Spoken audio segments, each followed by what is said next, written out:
आज हम लोग जजिया कर की अवधारणा को समझने का प्रयास करते हैं। एक कर है जजिया, ठीक है ना। हम इसकी अवधारणा को समझने का प्रयास करते हैं कि जजिया कर क्या है। जजिया कर क्या है की अवधारणा। देखो, आपको पता है कि इस्लाम धर्म का उदय जो है वो अरब क्षेत्र में हुआ। अरब क्षेत्र में भी जो मक्का का क्षेत्र हुआ करता था, मदीना का क्षेत्र हुआ करता था, उन क्षेत्रों में इस्लाम का उदय होता है। चूंकि जो अरब का पूरा क्षेत्र था मारुस्थली क्षेत्र था। अब मारुस्थली क्षेत्र होने के कारण उस क्षेत्र में आप देखते हैं कि जो कृषि है, जो एग्रीकल्चर है, वो ना के बराबर होता था। बाकी उस क्षेत्र में पशुपालन मुख्य रूप से होता था। जनजातियां रहती थीं। अब जनजातियों के अपने देवता हुआ करते थे। उसमें कुछ जनजातियां मूर्ति पूजक भी हुआ करती थीं। ठीक है, बात समझ में आती है। आगे हुआ क्या कि अब जो मक्का में एक छोटी सी हरित पट्टी पड़ा करती थी, उस हरित पट्टी को छोड़कर बाकी किसी भी क्षेत्र में, पूरे अरब में कहीं भी आपको जो कृषि है वो देखने को नहीं मिलती है। ऐसे में एक एक जो पश्चिम में, अरब के पश्चिम में आपको पता है एक वाइजेंटाइन साम्राज्य हुआ करता था। अरब के पूर्व में या ऊपर के पार्ट में आप देखते हैं एक ससानियन साम्राज्य हुआ करता था। जब उन दोनों साम्राज्यों के बीच संघर्ष शुरू होता है, उस संघर्ष के क्रम में जो फारस की खाड़ी वाला मार्ग पड़ता है उसको ब्लॉक कर दिया जाता है। जब फारस की खाड़ी का मार्ग ब्लॉक कर दिया तो पश्चिम का जो पूरब के साथ व्यापार जो फारस की खाड़ी से होता था, अब वो रूट ब्लॉक हो गया। उसके बाद पश्चिम का जो सारा व्यापार था वो रेड सागर से होके गुजरने लगा, जो लाल सागर है वहाँ से होके गुजरने लगा। ऐसे में लाल सागर के पास ही मक्का और मदीना नामक दो शहर स्थित थे। तो चूंकि उस क्षेत्र से अब व्यापारिक मार्ग गुजरने लगा है, तो सीधी सी बात है कि उसका व्यापारिक महत्व बढ़ेगा। यही हुआ, उस क्षेत्र का व्यापारिक महत्व बढ़ा, उसकी आर्थिक गतिविधियों में बदलाव आया।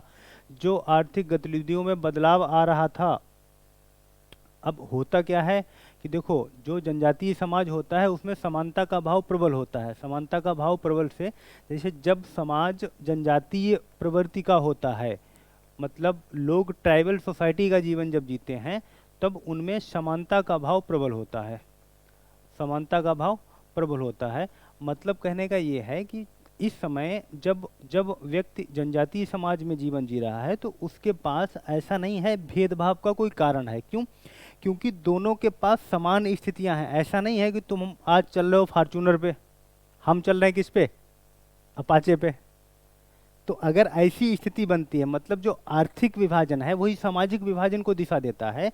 तो आर्थिक विभाजन भी कब होता है?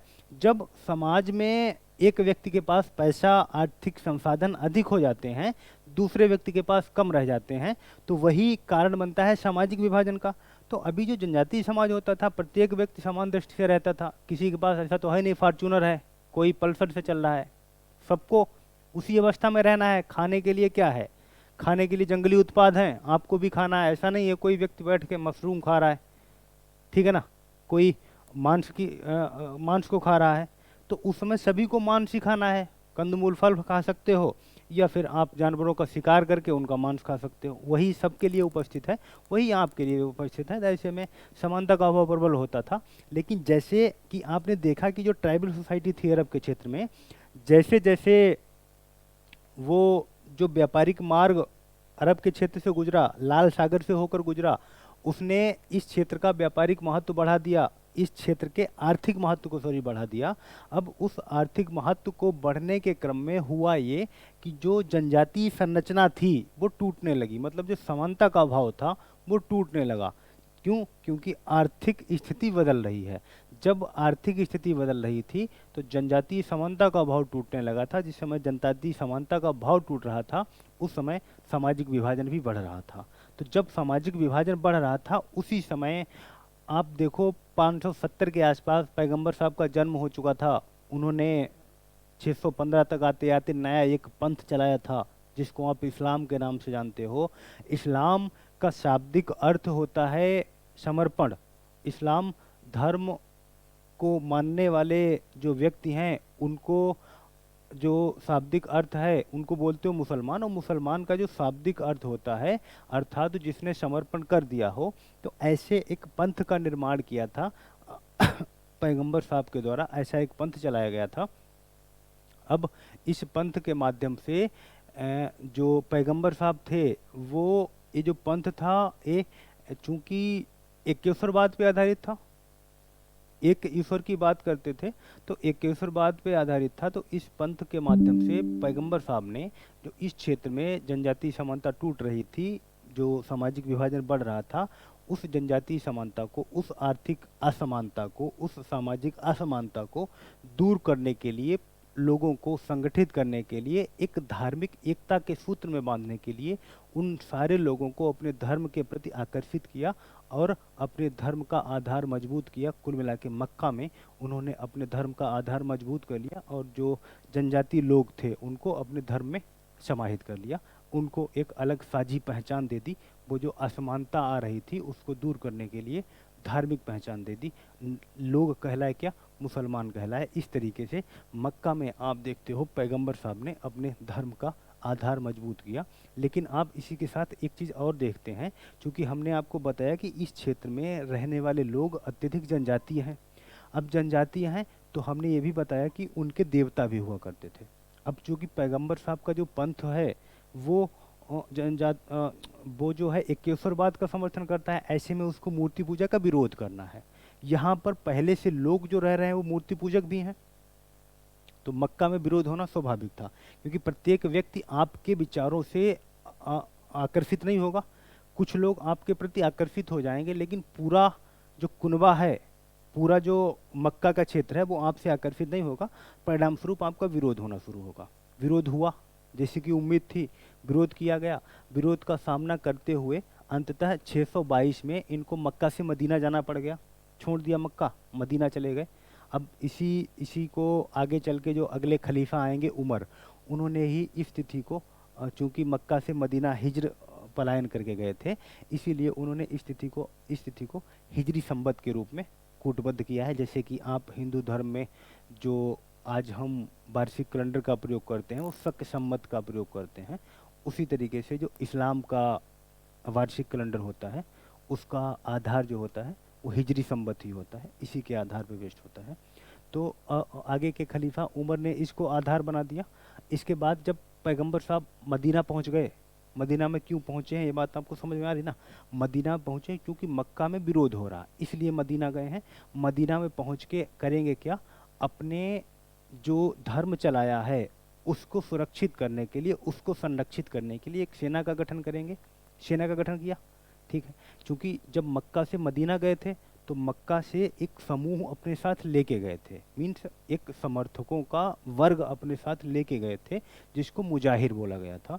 एक वर्ग लेके गए, एक वर्ग वहाँ इनकी विचारधारा से प्रभावित हो गया, जिसको अंसर कहा गया था। दोनों वर्गों को मिला के इन्होंने एक वहाँ पर इस्लामी राज्य की स्थापना कर दी। अब इस्लामी राज्य में चूंकि आर्थिक संसाधनों की आवश्यकता थी, लगातार जो मक्का के क्षेत्र से पैगंबर साहब का विरोध हो रहा था, उस विरोध से निपटने के लिए एक सेना की आवश्यकता थी। उस सेना का निर्माण कर लिया।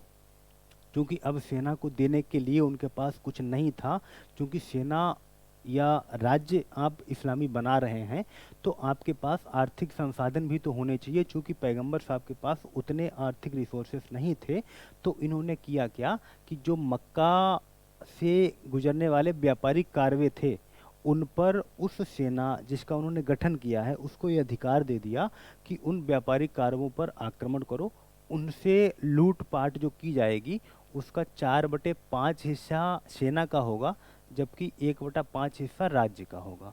ऐसे में इस कर को कहा गया खुम्स। क्या कहा गया? खुम्स कहा गया। तो इस कर का विकास हो जाता है और राज्य का भी काम चल जाएगा, सेना का भी काम चल जाएगा, सैनिकों का भी काम चल जाएगा, दोनों चलने लगे। आप ये बात समझ रहे होंगे कि ये दोनों क्यों आए हैं? धर्म को सुरक्षित करने के लिए, धर्म को संरक्षित करने के लिए पैगंबर ने राज्य बना दिया। इसके बाद अपनी सेना का भी गठन कर लिया। जब आर्थिक संसाधन भी उपलब्ध करा दिए सेना को, उसके बाद उन्होंने राज्य को संरक्षित करते हुए सेना के माध्यम से अरब के दूसरे पार्ट पर मीन्स मक्का पे आक्रमण शुरू किया। और आप देखते हैं 630 ईस्वी तक आते आते मक्का घुटनों पे आ गया, मक्का घुटनों पर आ गया। मक्का ने हार मान ली। परिणाम स्वरूप पैगंबर साहब ने मक्का के क्षेत्र को पुनः इस्लाम के तहत संगठित कर दिया।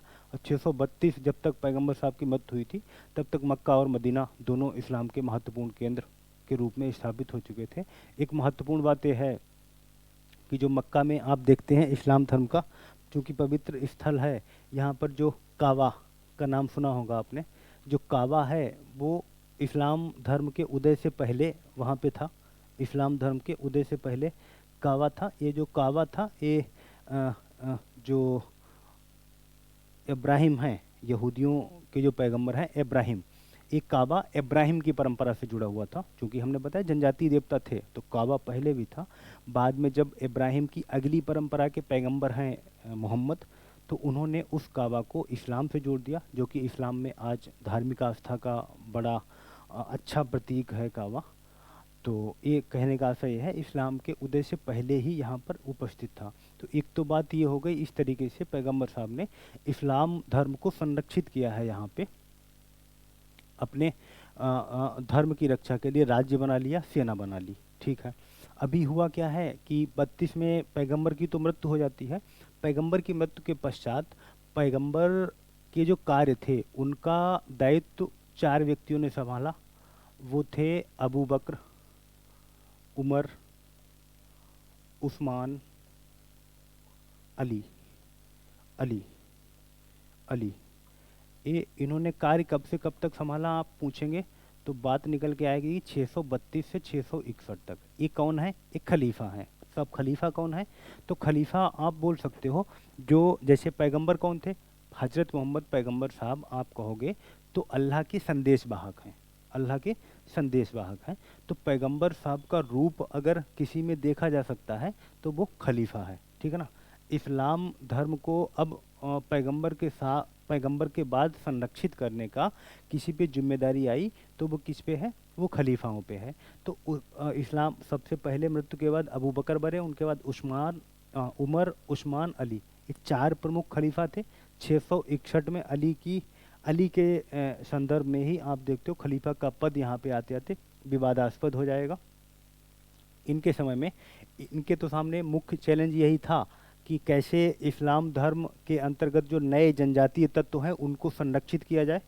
जो नए जनजातीय तत्व आ रहे हैं, चूँकि इस्लाम की जो राज्य व्यवस्था है, जब जनजातीय लोगों पर वो राज्य व्यवस्था लागू की जाएगी तो बहुत से जनजातीय तत्व उस राज्य व्यवस्था के अधीन अपने आप को समाहित करने को तैयार नहीं थे। ऐसे में उन जनजातीय तत्वों का विरोध सहना पड़ रहा था।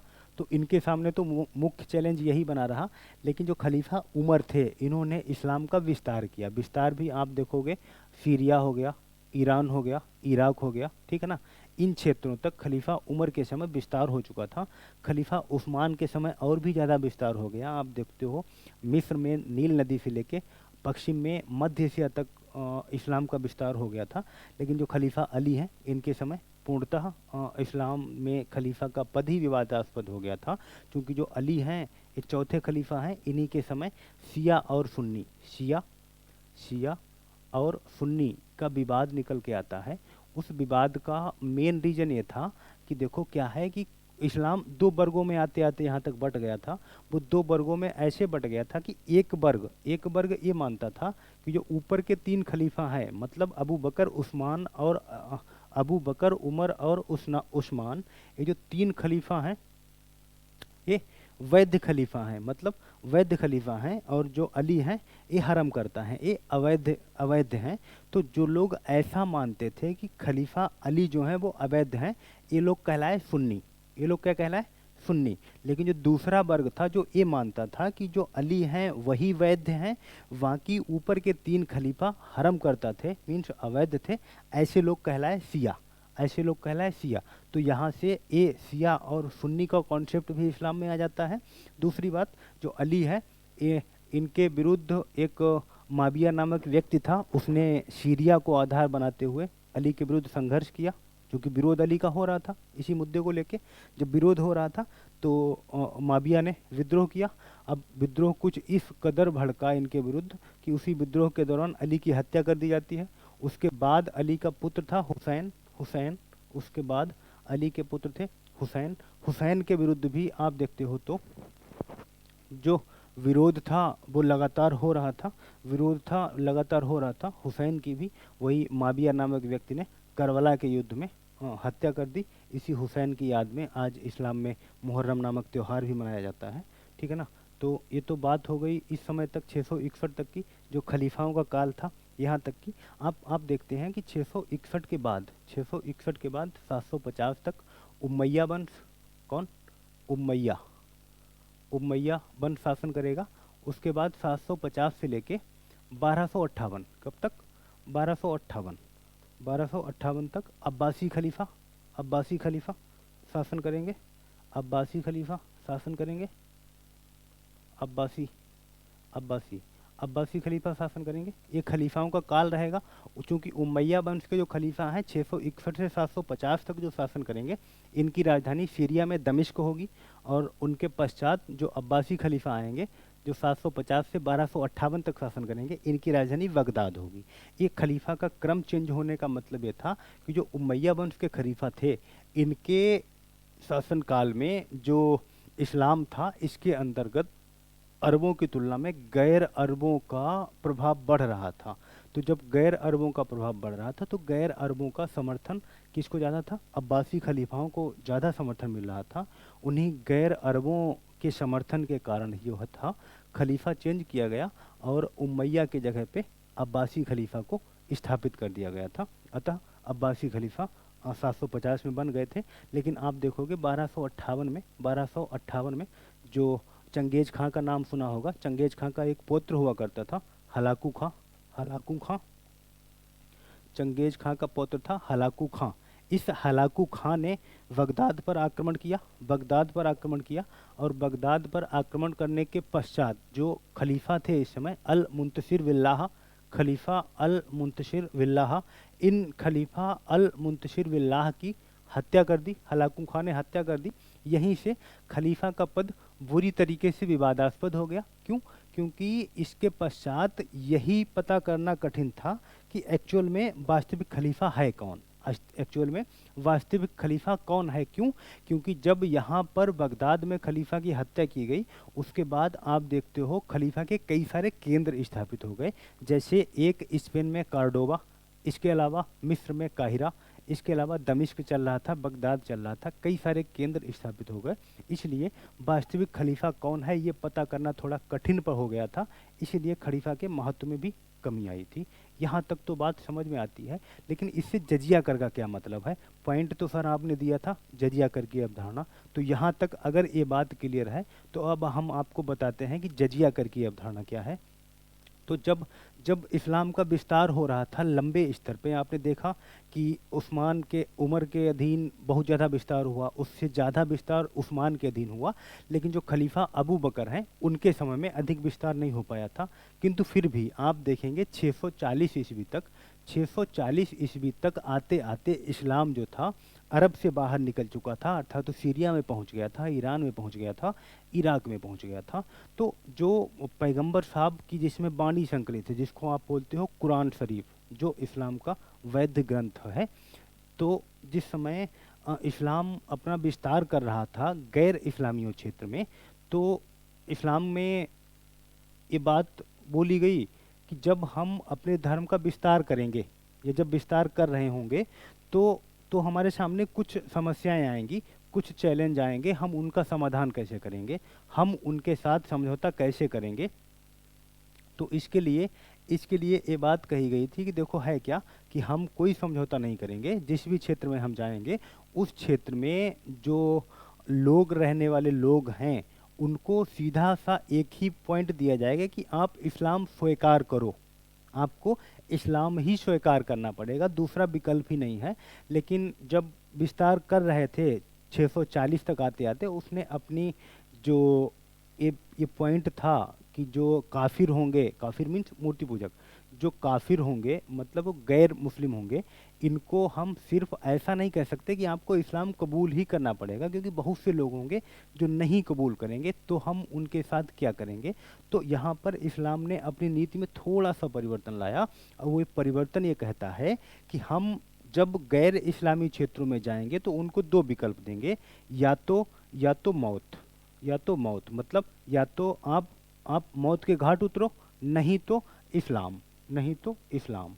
मतलब आपके पास दो ही विकल्प हैं, काफिरों को दो ही विकल्प दिए जाएंगे, या तो हमारी तलवार से अपना सर कटवा लो, नहीं तो इस्लाम स्वीकार कर लो। ये दो ही पॉइंट दिए जाएंगे इनको। इस्लाम ने ऐसा ही किया। 640 तक विस्तार के क्रम में आगे बढ़े। हुआ ये कि जब अरब में गए, अरब से बाहर निकल के ईरान में पहुँचे, इराक में पहुँचे, सीरिया में पहुँचे। जब इन क्षेत्रों में पहुँचे तो देखा यहाँ पर बहुत बड़ी आबादी गैर इस्लामियों की थी, गैर इस्लामियों की थी, जिनके साथ हम इन दो मुद्दों पर जस्टिस नहीं कर सकते थे। इतनी बड़ी आबादी को ना तो हम मौत के घाट उतार सकते थे और ना ही उनको जबरन धर्मांतरित कर सकते थे।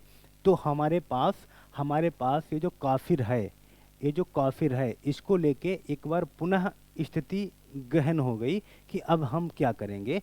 तो ये जो काफिर है इसको यहाँ पर दो उप समूहों में बांट दिया गया। वो दो उप समूह क्या थे? एक को तो काफिर ही रहने दिया जाएगा, एक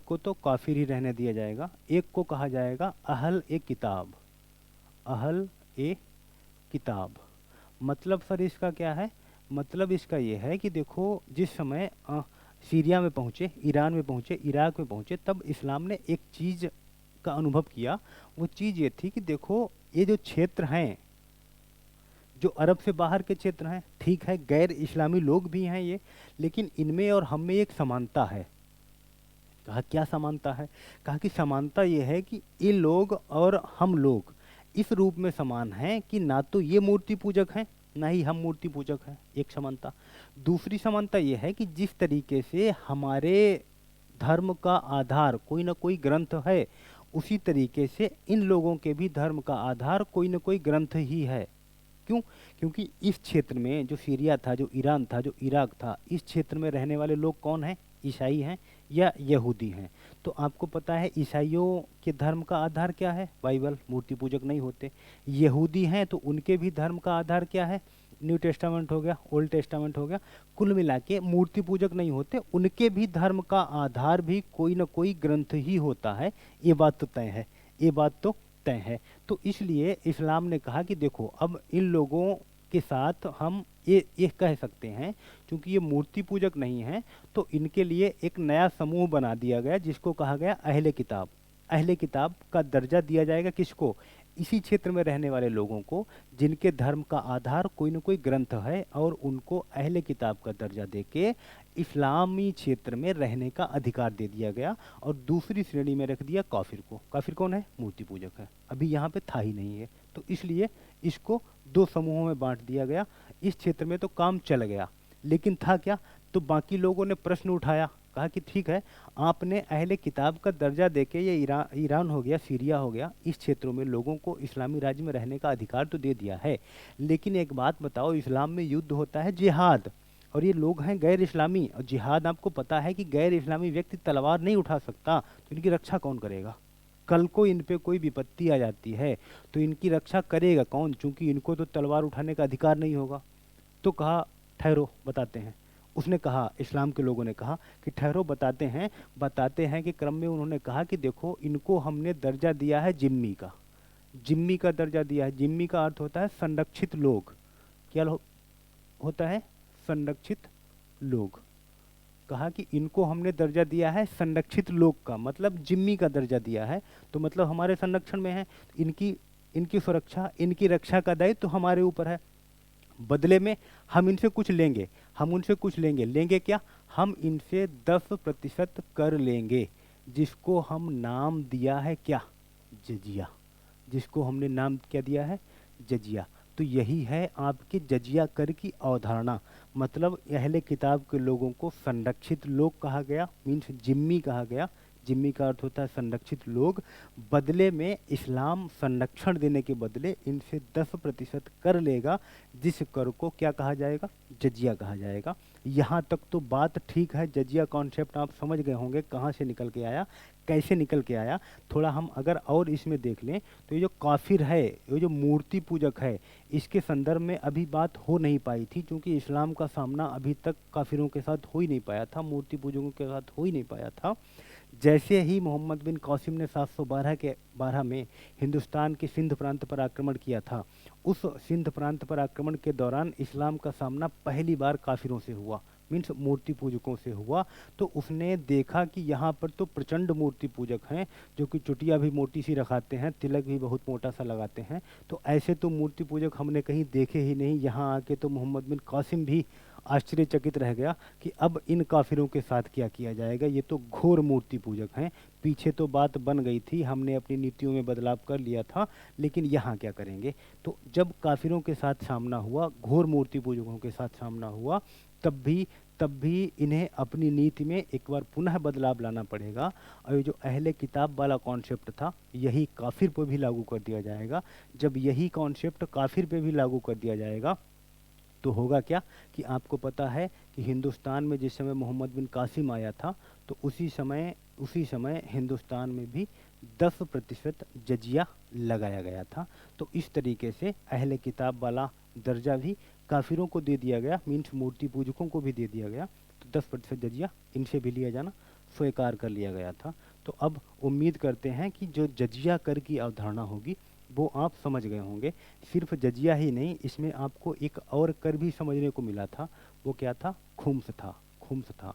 तो खुम्स आपको समझ में आया होगा कि पैगंबर साहब के द्वारा इसको चलाया गया था। वो भी अपने जब इस्लामी राज्य की स्थापना की थी, जो सेना की स्थापना की थी, उसको संरक्षण देने के लिए इस राज्य का निर्माण किया गया था, जिसमें इस सेना का निर्माण किया गया था, जिसके कर का विभाजन 1/5 और 4/5 के रूप में किया गया। 4/5 सेना का, 1/5 राज्य का। ठीक है ना? ये स्टार्टिंग का है। आगे हालांकि इसमें परिवर्तन आएगा, जब परिवर्तन आएगा तब की तब देखा जाएगा। अभी के लिए इतना ही। उम्मीद करते हैं कि आप लोग जजिया कर की अवधारणा के साथ अच्छे से जस्टिस कर पाएंगे। ठीक है ना? Thank you.